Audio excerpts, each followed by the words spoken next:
Bonjour et bienvenue sur la chaîne YouTube du journal scientifique et technique du Mali, le JSTM. Le JSTM, c'est un journal spécialisé dans la vulgarisation des résultats des recherches scientifiques au Mali et dans la promotion des chercheurs. Aujourd'hui, nous sommes en compagnie de Dr Laurent Vidal, directeur de l'Institut de recherche pour le développement au Mali. Bonjour, monsieur le directeur. Bonjour. Alors, plusieurs de nos lecteurs, de nos web spectateurs ne vous connaissent pas. Est-ce que vous pouvez vous présenter, nous dire en quelque sorte, en quelques minutes, je dirais, comment êtes-vous arrivé à la tête de la direction de l'IRD au Mali? D'accord, écoutez, merci pour l'invitation et merci pour la question. Donc, moi, je suis d'abord et avant tout chercheur à l'IRD. J'ai fait toute ma carrière à l'IRD en tant que chercheur. Je suis un anthropologue, spécialiste des questions de santé et des problématiques de développement. Et donc, ça fait plus de 30 ans que je travaille en Afrique sur ces problématiques-là, au Niger, en Côte d'Ivoire, au Sénégal, au Cameroun. Et puis, progressivement, j'ai pris des fonctions de direction, bon, au niveau du siège de l'IRD, et puis, depuis une petite dizaine d'années, dans le cadre des bureaux que l'IRD a à l'étranger, qu'on appelle des représentations. Donc, je me suis occupé de celle du Sénégal pendant 4 ans, avant de venir au Mali il y a 3 ans.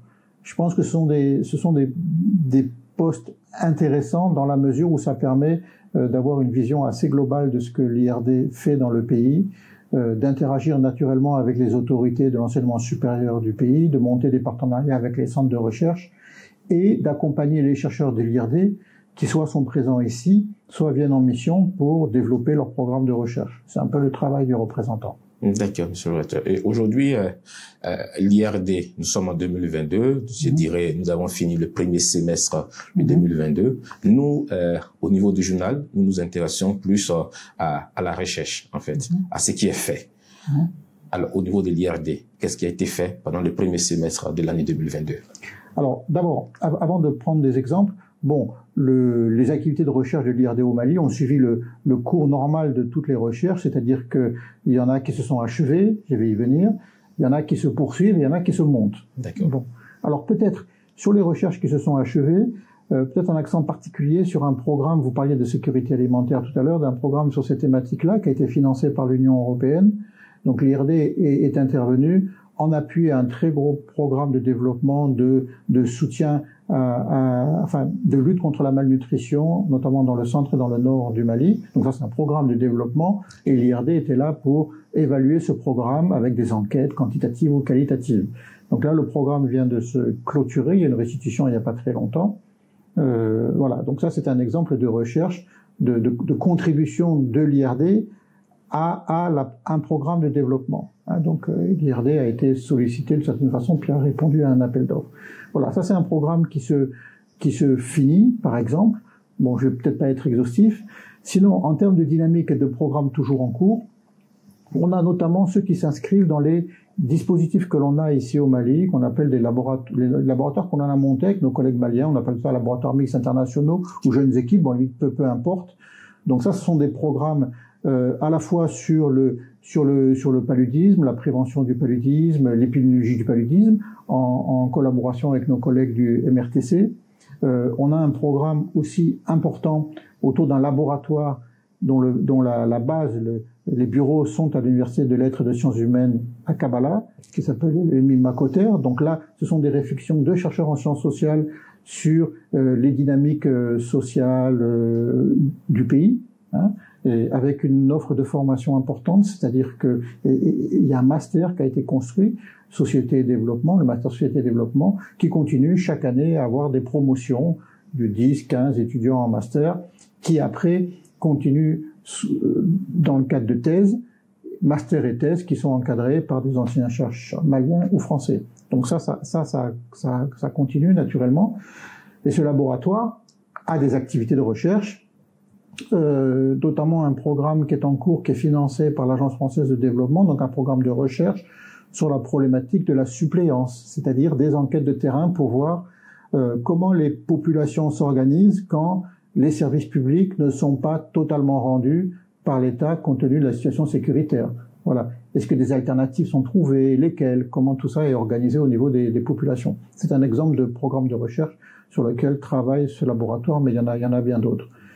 Et on a aussi un autre laboratoire que vous connaissez bien au JSTM, qui est porté par le professeur Ousmane Koïta, donc, qui est un laboratoire qui a beaucoup d'activités, et l'IRD soutient en particulier celles qui concernent les maladies des plantes, maladies du riz, par exemple, ou qui concernent la problématique qui est importante de l'utilisation des pesticides dans l'agriculture. Voilà, donc ça c'est un programme qui s'est poursuivi. Après, puis on a aussi d'autres activités de recherche, mais ce sont des exemples de ce que je donne. Donc j'ai parlé des programmes qui peuvent se clôturer, d'autres qui sont dans une dynamique. On a des programmes en construction.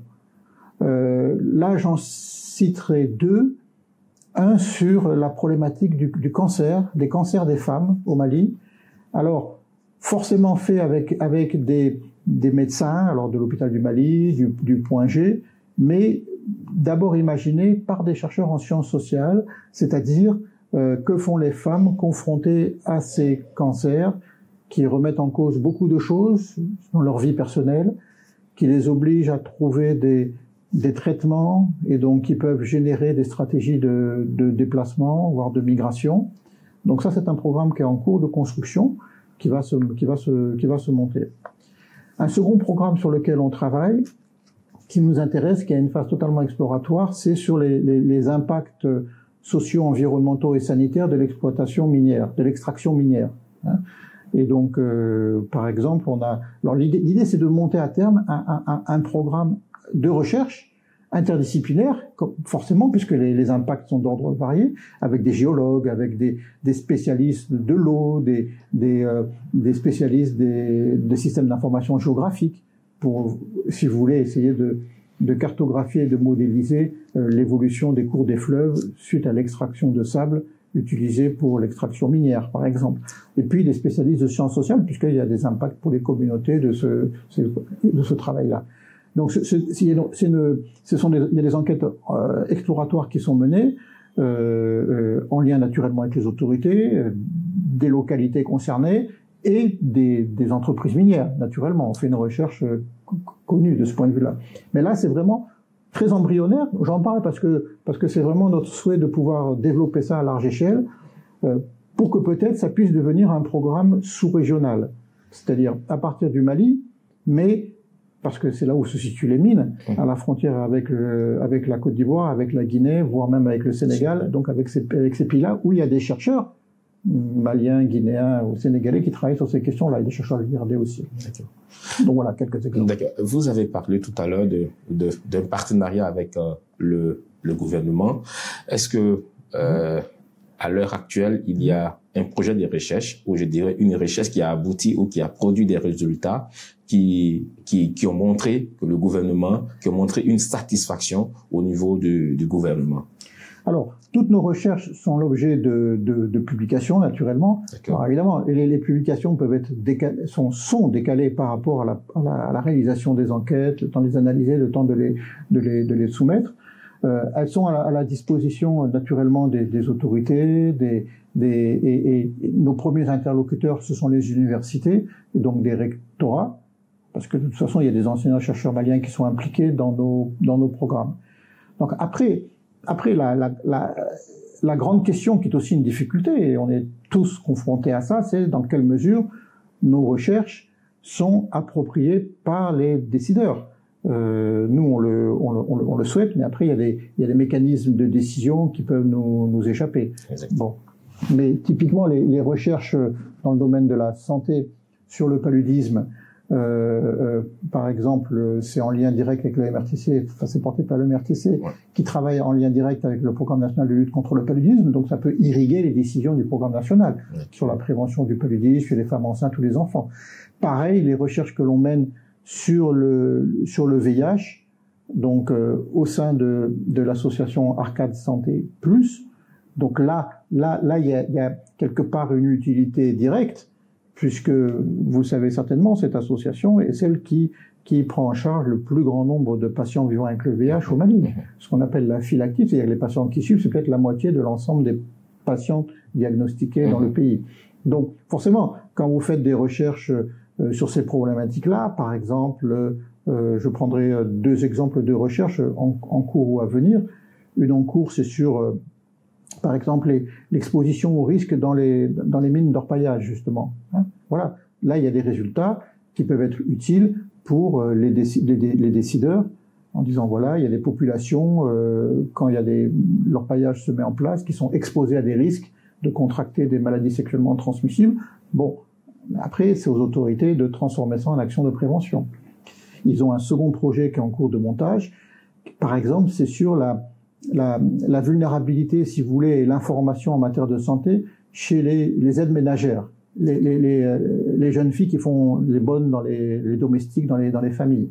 Bon, c'est une pratique extrêmement répandue à tous les niveaux de la société, et en même temps, ce sont des jeunes filles ou des jeunes femmes qui peuvent être exposées. Monsieur le directeur, aujourd'hui, il y a une opinion qui est aujourd'hui beaucoup répandue, c'est une opinion anti-française. Et que l'Institut des recherches pour le développement est une institution française présente au Mali.